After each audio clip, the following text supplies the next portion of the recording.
Waalaikumsalam warahmatullahi wabarakatuh. Perkenalkan, nama saya Titian, kelas 4A dari SDN Gunung Letik 2 Ciparai.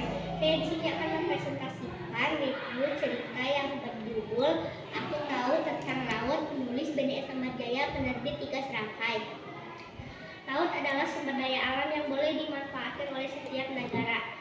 Mengetahui tentang laut dan samudra-samudra, mengetahui arti dari nama Tagaroa dan mengenal pada gamma pelaut Eropa yang memperkenalkan istilah samudra dunia, mengetahui cuaca yang ada di lautan seperti angin darat dan angin laut, mengetahui panjang gelombang dan tinggi gelombang, mengetahui tentang dasar laut, mengetahui tentang bentukan dasar laut, kedalaman laut, dan serta nama-nama alat untuk mengukur kedalaman laut. Mengetahui bahwa ternyata laut kita sudah ada yang tercemari, jadi mari kita jaga